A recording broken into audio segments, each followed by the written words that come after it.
নমস্কার বন্ধুরা, poppy kitchen with village ফুডে আপনাদের সবাইকে আবারও অনেক অনেক স্বাগত জানাই। 7-8 বছর ধরে আপনাদেরকে রান্না করে দেখাচ্ছি, কিন্তু আজকে যে দুটো রান্না করব এর আগে কোনোদিনও রান্না করা হয়নি। এই দেখুন, একদম নতুন ধরনের একটা শাক। এই শাকের নাম হচ্ছে ঢেঁকি শাক। কোনোদিনও তো রান্না করিনি, আজকে বেগুন দিয়ে ঢেঁকি শাক রান্না করব। দেখতে দেখুন শাকগুলো কীরকম। তো আপনারা খেয়েছেন কিনা অবশ্যই কমেন্ট করে জানাবেন। আর তার সঙ্গে এই দেখুন কি আছে, দেখতে দেখেছেন কীরকম? এইগুলোকে জলপাই আলু বলে। এই ছোট ছোট জলপাই আলু দিয়ে কাঁকড়ার ঝাল করব। ওই যে পিসি কাঁকড়া নিয়ে বসে আছে। আর নতুন নতুন পপি কিচেনে রান্না হবে। দুটো রান্না, এই দুটো সবজি তুমি কোনোদিন খেয়েছো কিনা জানাবে। দেখিনি তো। আর তার সঙ্গে যে দেশি কই মাছ আছে, বড় বড় কই মাছগুলো একদম খলখল করছে। এই দেখুন, এই কই মাছ দিয়ে আজকে তেল কই রান্না করব। বড় বড় সাইজের কই আছে, এই দেখেছেন? আজকে একবার জমে যাবে রে। হুম, নতুন নতুন জিনিস খাবো, নতুন আলু, নতুন সবজি। হ্যাঁ তেল কই খাবো, নতুন আলু খাবো। আর নতুন সবজিটা এই বলো। শাকটা রান্না করলে না, শাক দিয়ে অর্ধেকের বেশি ভাত খাওয়া যাবে, এত ভালো লাগে দাদু। তেল কইও তো অনেকদিন রান্না করো নি, আজকে খাওয়া যাবে। আমি তো শুরু করে দিয়েছি, তুমিও শুরু করো। হ্যাঁ, কই মাছ বাছতে দেরি হবে। যা আছে না ছোট ছোট ক্যাংড়া। কি হবে তাই তো? হ্যাঁ, কিছুতেই ধরতে পারছি না। এনে ঠেকানে রে, ওই কই মাছের কাঁটা আছে, বিধি দিবি না। নাহলে হাতে সব ফুটে দিকে যাবে। খেয়াল থাকে। এই দেখো সাইজ দেখেছো? সেই কই মাছগুলো এক তেল পিস কই যা হবে না। সব ঠেকা লাফি থেকে লাফি উঠে পড়ে পালাবি, যাচ্ছে। লাফি লাফি পালাবে, ধরতে পারবি নি। গো যেন পুকুরে চলে যায়। আই পুকুরের দিকে যাচ্ছে। হায় হায়, কই মাছে লাফি লাফি পুকুরে চলে যায়। কানি কানি কই এবার মাছগুলো মারবো। না মারলে বাছা যাবে না, মারতে হবে। এই দাঁড়া, এই দাঁড়া, এই এই পুকুরে চলে যাচ্ছে। উই, বাবা হাই, নিচে চলে যাচ্ছে পপি। পালিয়ে গেছে। পপি নিচে চলে যাচ্ছে। বাবা কই গো, আর এই কই, কই, আর কই, কই? অনেকগুলো যে ছাড়া হলো। এই তো, এই তো। এই যে কই মাছগুলো সব মেরে নিয়েছি, এবার বেছে নেবো একটা একটা করে। তোর শাক আর এই যে আলু কখন কাটবি? সব কাটা হবে, দাঁড়া মাছটার ক্যাংড়াটা বাছা হয়ে যাক। পালাচ্ছে পালাচ্ছে, মেরে দিয়েছো তাও দেখো পালাচ্ছে। হাই পালিয়ে গেছে। আরে, হাই পালিয়ে গেছে। এই পর ফসকি চলে জলে গেছে। পড়ে যাবে গো, জলে যে পড়ে যাবে। জলে চলে গেছে, হ্যাঁ, জলে চলে গেছে। আই যা, আমি উঠতে উঠতে জলে চলে গেছে। যাক যাক, বর্ষাকালে যাই হোক, যাক। কই মাছ পুকুরে থাক, পরে পাওয়া যাবে। কই মাছ তো একটু ছাই না হলে বাছা যায়নি, ছাই দিয়েই বাছতে হয়। তেল কই আবার কাঁকড়ার ঝাল। হুম, আরে টক টক হবে না, কিছু হলে টক হলে ভালো না, হতো। যে নতুন আলু দিয়ে ক্যাংড়ার ঝাল হবে। টক হবে না। না, অন্য অন্যদিন একদিন টক হবে। খাওয়াবো দাদু। এই কই মাছের যা কাঁটা, বাছতে বাছতে অনেক সময় লেগে যায়। কদিন আগে ডুয়ার্স গেছিলাম, তো সেখান থেকে এই শাক আলু আরে নিয়ে এসেছি। সেখানে এই সব সবজি প্রচুর, নতুন নতুন। আমাদের এই সাইডের দিকে দেখিনি নি ওই শাক, না এই না, প্রথম দেখতেছি। এই আলুও দেখোনি? না পাহাড়ের গায়ে তোমার কত বয়স শাক। হয়ে গেল 84 বছর, দেখেছো? না গো, তাহলে আর এই তো দেখতেছি। এই কই মাছটা একদম পাকা কই, হলুদ হয়ে আছে। তেল কই করতে হলে এইরকম কই মাছই চাই। হ্যাঁ বাবা, এখনো জ্যান্ত আছে দাদু, দেখো। শুধু কই হাত মাছ থেকে বলে হলকে নি? যাচ্ছে। বলে তাল গাছে উঠে, এইটা ঠিকই। তাই হ্যাঁ, তুমি বলে দেখছো তো তাল লোকে। গাছে না, উঠতে? উঠে আর দেখিনি, বলে। একদম কই মাছটা আজকে মোক্ষম আছে। ঘুরতে গেলি জীবজন্তু দেখেছিস তো খুব ভালো। হ্যাঁ, হাতি, ঘোড়া, ময়ূর, হরিণ, আরো কত কি। গন্ডার, হ্যাঁ, গন্ডারও ছিল। জেব্রা। না, জেব্রা ছিল না দাদু। দারুণ জায়গায় ঘুরতে গেছিল। সব বনে জঙ্গলে চড়ে বেড়াচ্ছে। আমার সব ক্যাংড়া বাচ্চা হয়ে গেল, পপির একটু হাত লাগিয়ে দিই। দাদু বটি দাও। হ্যাঁ বলে দিচ্ছি, নাও। আসো, পিসি আসছে, এবার আরো তাড়াতাড়ি কই মাছ বাছা হয়ে যাবে। ধরো আস্তে আস্তে নাও। এই মাছের একটা সাইজ। শুধু হাত দিয়ে হরিচড়কি চলে যাচ্ছে, দেখো। আর 4টে আছে, এক্ষুনি বাছা হয়ে যাবে। আরে ঢেকি শাক উত্তরবঙ্গের দিকেই পাওয়া যায় বলে, লোকে শুনেছি, আমি তো আর যাইনি আর খাইও নি। এই তো আজকে এই খাবে। দেখতেছি, আজকে খাবো, দেখবো, দেখতেছি। কই মাছ কাটা হয়ে গেছে, দেখো ঠেকাতে আবার লাফাচ্ছে। হ্যাঁ, কই মাছের জান, হুম। মেয়েদের জান। তাই মেয়েদের দিকে হ্যাঁ। যতই বড় মারুক, ঠিক টুকটুক করে ঠিক থাকবে। পানটা ঠিক থাকবে। সহজে মরবে নি। তাহলে হ্যাঁ, একটু করে পেট চিড়ে নেবো, তো ভালো লাগবে। হ্যাঁ, খেতে ভালো লাগবে। কই মাছ বাছা শেষ হয়ে গেল পিসি, তোমার একটা আমার একটা। এই তো কত গাঁথা আরে গাঁথলো তো ঠিক এই নেই। কই মাছটার পেটে ডিম ভর্তি, এই যে দেখেই বোঝা যাচ্ছে কতখানি জায়গা জুড়ে ডিমটা আছে। আমাদের তো সব কই মাছ বাছা হয়ে গেল। মাছ ধুয়ে কাঁকড়া আর খোসা ছাড়াতে দেরি হবে, দাও আমি ধোয়াধুয়ি করি, তুমি এখানটা পরিষ্কার করে নিয়ে আসো। ঠিক আছে আমি পয়সা করে নিয়েছি, তুমি যাও। আর দাদু শাক আর আলু জেগে বসে থাকো। হ্যালো বন্ধুগণ, আমরা কেউ যাবেন নি, আজ ঢেকি শাক রান্না হবে, খেয়ে যাবেন। পুরো ভিডিওটা দেখবেন। হ্যাঁ। মাছ কাঁকড়া ধুয়ে বেছে তার সঙ্গে মশলাপাতি একদম বেটে নিয়ে আজকে রান্না করে বসে পড়েছি। তাড়াতাড়ি রান্না করতে হবে, তিনটে রান্না হবে। আর ওদিকে পিসি আগে থেকেই শাক কাটা শুরু করে দিয়েছে। হচ্ছে তাড়াতাড়ি আমাদের রান্না রান্না কাটি। শুরু হয়ে গেল। এদিকে ভালো করে তেল গরম হতে হতে কই মাছ আর কাঁকড়াতে লবণ হলুদ মাখিয়ে নেব। লবণ, হলুদ গুঁড়ো, প্রত্যেকটা কই মাছ এইভাবে ধরে ধরে লবণ হলুদ দাদু, মাখাতে হবে। বলো, নতুন শাক তো কাটতে দারুণ লাগছে। ভালো লাগছে? হ্যাঁ, কেটে ফেলো কি তাড়াতাড়ি। সুন্দর নরম একবার কাটা হয়ে যাচ্ছে। নাও, কাটো, ঝটঝট করে কাটো। একবারে হালি হয়ে আছে শাকগুলো। শাকগুলো দেখো না পুরো স্প্রিং এর মতন, হ্যাঁ, কেটে ফেলো কত তাড়াতাড়ি। সুন্দর দেখো। কাটতেও তো ভালো লাগতেছে। হ্যাঁ, আর কেটে ফেলো। রান্না করলে ওরকমই হয়ে থাকবে, জানো তো। হ্যাঁ। তেল খুব ভালো করে গরম হয়ে গেছে, তেল কইয়ের জন্য মাছগুলো একদম হালকা করে ভেজে নেব। কই মাছগুলো দেওয়ার সাথে সাথেই উল্টে দিতে হবে, নাহলে বেঁচে যাবে। দাদু বসে আছো কেন? আলুর খোসাগুলো ছাড়াও না, ছোট আলুর খোসা ছাড়াতে দেরি হবে। ছাড়াবো। দাদু চলাছো। কি হলো, ঠেকা দিয়ে ঘষতে হবে, তো আনলে উঠবে নি, চোপা। ও দাদু কাজে লেগে পড়ছে। আলুর খোসাটা ছাড়াচ্ছ, কালারটা কেমন দেখো। কালার হয়েছে দেখ, কি সুন্দর কালার হ্যাঁ। হলো ভেতরে। আলতার মতো রং হয়েছে। কেউ বলবে না আলু। তেল কইয়ের জন্য এদিকে কই মাছগুলো একদম হালকা করে ভাজা হয়ে গেছে, এবার তুলে নেব।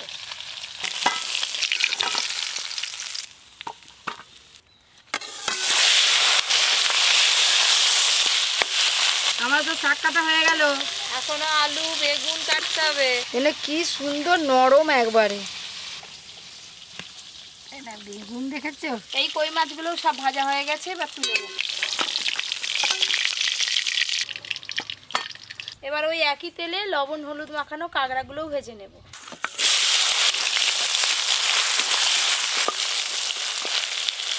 আমারও সব বেগুন কাটা হয়ে গেল। কতগুলো আলু হয়েছে তাও কাটি। দেখো, হ্যাঁ, শুধু মাঝখান দিয়ে অর্ধেক করলে হবে বেশি। হ্যাঁ এই তো অর্ধেক করছি। এই দেখো আলুগুলো কি সুন্দর ভেতরে কালার।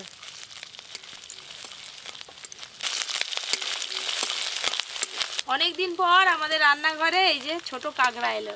এবার যত বর্ষাকাল বাড়বে এরকম কাঁকড়া, কই মাছ, চিংড়ি মাছ প্রচুর পাওয়া যাবে। হ্যাঁ, খালে তো মুগরি বসাবে, মুগরি বসালে প্রচুর পড়বে। খালে, তারপরে জমির আলে। হ্যাঁ।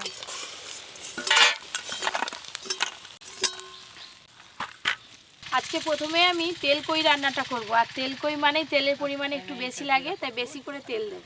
সর্ষের তেল। তেল কই রান্নার জন্য গোটা গরম মশলা ফোড়নে দেব। প্রথমেই দিয়ে দেব পেঁয়াজ বাটা, আদা রসুন বাটা, আদা রসুন আর পেঁয়াজ বাটা একসাথে ভাজা ভাজা হয়ে গেছে। এবার জিরে বাটা, শুকনো লঙ্কা বাটা দেবো। জিরে বাটা, শুকনো লঙ্কা বাটা, হলুদ গুঁড়ো। তেল কই রান্নার জন্য টমেটো আপনারা গেট করেও দিতে পারেন, আমি ছোট ছোট করে কুচি করে নিয়েছি। এবার দিয়ে দেবো টমেটো কুচি আর দেবো স্বাদ মতো লবণ। সামান্য একটু জল দিয়ে দেবো।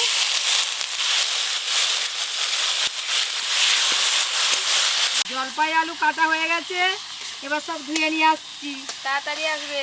হ্যাঁ, তেল কই রান্নার জন্য মশলা কিন্তু খুব ভালো করে কষে নিতে হবে। চারিপাশ দিয়ে তেল ছাড়া শুরু হয়ে গেছে। জল,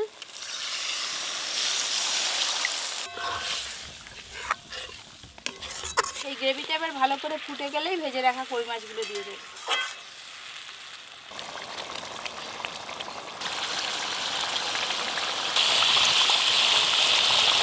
গ্রেভি তো ফুটে গেল, এবার ভেজে রাখা কই মাছগুলো দিয়ে দেবো। ভেজে রাখা কই মাছ আর দেবো কয়েকটা চেরা কাঁচা লঙ্কা। এবার গ্রেভির মধ্যে মাছগুলো একটু ভালো করে ডুবিয়ে দেবো। চিনি দেবো অল্প করে একটু।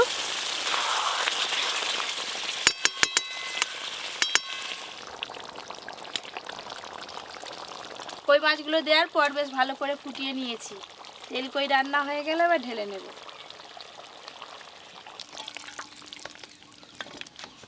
সব শেষে ওপর দিয়ে আর একটু সর্ষের তেল দিয়ে দেবো, সুন্দর ঝাঁঝও হবে আর খেতেও ভালো লাগবে। তেল কই রান্না হয়ে গেল, এবার কাঁকড়া রান্নাটা করে নেব। সর্ষের তেল, কেটে ধুয়ে রাখা আলু, হলুদ গুঁড়ো, স্বাদ মতো লবণ।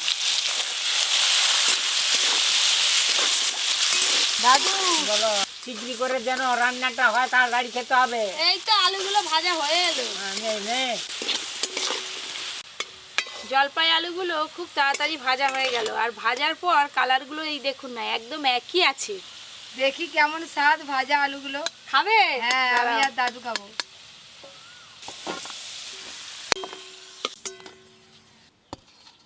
এবার জলপাই আলু দিয়ে কাঁকড়া ঝালের জন্য প্রথমেই তেলে পেঁয়াজ কুচি দিয়ে দেবো, পেঁয়াজ কুচি, আদা রসুন বাটাও দিয়ে দেবো। আদা রসুন আর পেঁয়াজ ভালো করে ভাজা হয়ে গেছে। এবার দেবো ধনে গুঁড়ো, জিরে গুঁড়ো, শুকনো লঙ্কা বাটা, হলুদ গুঁড়ো, অল্প একটু জল দেবো।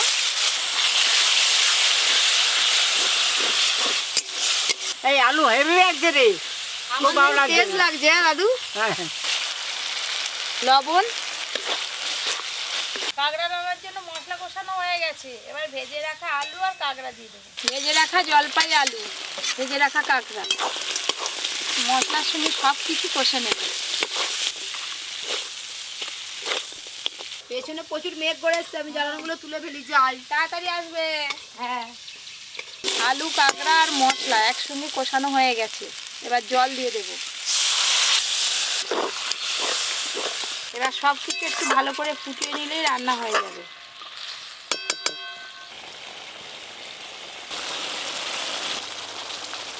আমাদের এদিককার আলু দিয়ে তো কাঁকড়ার ঝাল রান্না করে সবাইকে খাইয়েছি, আজকে এবার জলপাইয়ের আলু দিয়ে রান্না করেছি কাঁকড়া, সবাই খেয়ে বলবে কেমন হয়েছে।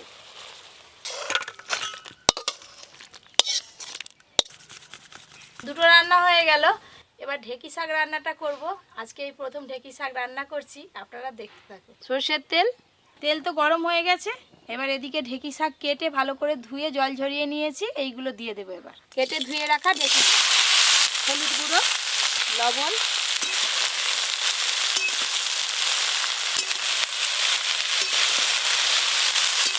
ভালো করে সব কিছু মেশানো হয়ে গেছে, এবার খানিকক্ষণের জন্য চাপা দিয়ে দেবো।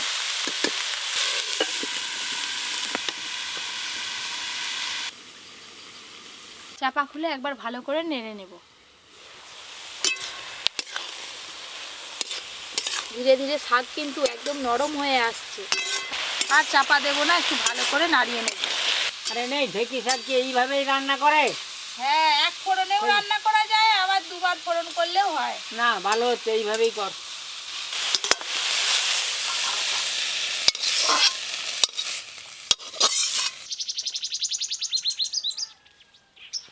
ইলিশ মাছ রান্না করলে যেমন কালো জিরে ফোড়ন দিতেই লাগে, সেরকম এই ঢেঁকি শাক রান্না করলে কিন্তু ফোড়নে কালো জিরে দিতে হয়। সর্ষের তেল, কালো জিরে ফোড়ন করে নিয়েছি, এবার রসুন কুচি দিয়ে দেব।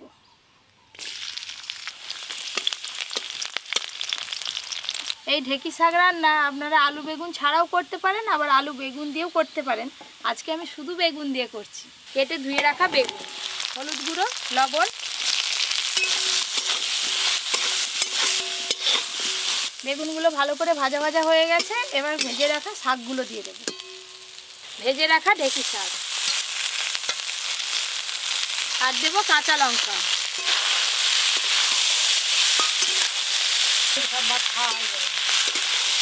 এই ঢেঁকি শাক রান্নাতে কিন্তু আলাদা করে আর জল দিতে হয় না, এইভাবে নাড়তে নাড়তেই শাকগুলো ভাজা হয়ে গেলে নামিয়ে নেব। অল্প আছে খানিকক্ষণের জন্য চাপা দিয়ে দেবো। চাপা খুলে দেখি কতদূর হলো। এই দেখুন, শাক থেকে কিন্তু জল বেরিয়েছে। আবার বেগুন দিয়ে ঢেঁকি শাক রান্না হয়ে গেল। এই রান্নাটা খুবই সহজ, এই দেখুন একদম ঝরঝরে হয়েছে, এবার ঢেলে নেব।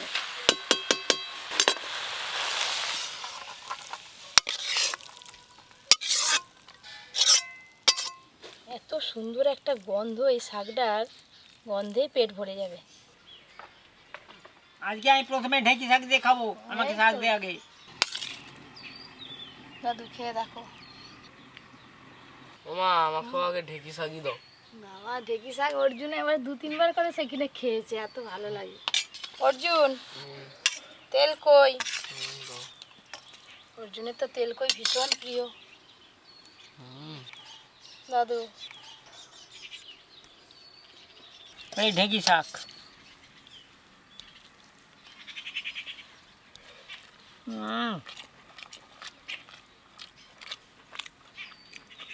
খুব ভালো লেগেছে রে, দারুণ স্বাদ। আমাকে আর এক চামচ দিবি। জলপাই আলু দিয়ে কাঁকড়া, এটাও খেয়ে বলবে কেমন হয়েছে। শাকটাই আমার শেষ হয়ে গেল, এত সুন্দর হয়েছে। হুম, দাদু শাক নিবে বলছিল না? দাও। কেমন টেস্ট বলো, এরকম টেস্ট স্বাদ খেয়েছো কোনোদিনও? এই প্রথম খাচ্ছি। শাকটা দারুণ। আমার কাঁকড়াগুলো খাওয়া হয়ে গেল, এবার আলুটা মাখি খাই, কেমন স্বাদ দেখি একবার। হুম, আলুটা একটা আলাদা রকম স্বাদ। ক্যাংড়া জলপাই আলু দিয়ে রান্না হয়েছে। আজকে বেশিরভাগ রান্না সব পাহাড়ের জিনিস দিয়ে তৈরি হয়েছে, ওই জন্য একটু স্বাদ বেড়ে গেছে। বেড়ে গেছে, শাক খাওয়া হয়ে গেছে, কাঁকড়া খাওয়া হয়ে গেছে অর্জুনের, এবার তেল কই দিয়ে খাচ্ছে। তিনটে রান্নাই সেই হয়েছে। এই যে পাকা কই, কই মাছ। কই মাছের রান্নাটা একবার মুখ্যম হয়েছে, একবারে মুখ্যম কেন, তার থেকে উপরে ওঠব দিয়ে একবার টপ। আমার শাক দিয়ে অর্ধেক ভাত খাওয়া হয়ে গেল। তেল কইয়ের গ্রেভিটা মাখি ভাত খাই। প্রত্যেকটা ক্যাংড়াতে একবারে ঘি হয়ে গেছে, ঘিয়ে ভর্তি, লাল টকটক করছে এই ক্যাংড়া। সুন্দর টেস্ট।